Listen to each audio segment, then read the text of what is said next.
घर म्हणजे तुमचं ऊर्जा प्रतिबिंब. तुमचं घर तुमच्याबद्दल सगळं सांगतं. स्वच्छ घर शांत मन आणि गोंधळलेलं घर अस्वस्थ जीवन. नमस्कार. कधी स्वतःच्या घराकडे नीट पाहिलं आहे का? कारण घर म्हणजे फक्त राहायची जागा नाही, ते आपल्या मनाचा आरसा असतो.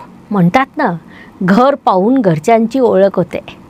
जर घर स्वच्छ, हवादार आणि प्रकाशाने भरलेलं असेल तर मनही हलकं आणि शांत राहतं. पण जिथे अडगळ जास्त तिथे विचार अडकतात. एका गृहस्थांनी सांगितलं, घरात सतत ताण जाणवायचा. कामात मन लागत नव्हतं. फक्त त्यांनी घरातील जुना पसारा काढला. रोज सकाळी उदबत्ती लावायला सुरुवात केली. काही दिवसातच घरातला माहोल बदलला.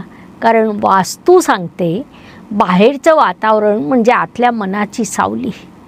घरात प्रकाश असेल तर आयुष्यात आशा वाढते. घरात शांतता असेल तर नात्यात गोडवा वाढतो. म्हणतात ना, जिथे स्वच्छता तिथे लक्ष्मीचा वास. काही सोपे उपाय आहेत.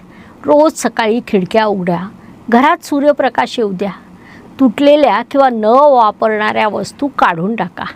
देवाजवळ 2 मिनटं शांत बसा. कारण घर बदललं की ऊर्जा बदलते. ऊर्जा बदलली की आयुष्य बदलायला सुरुवात होते. अशाच सोप्या आणि प्रभावी वास्तुज्ञानासाठी मालिका जॉईन करा. धन्यवाद. शुभम भवतु.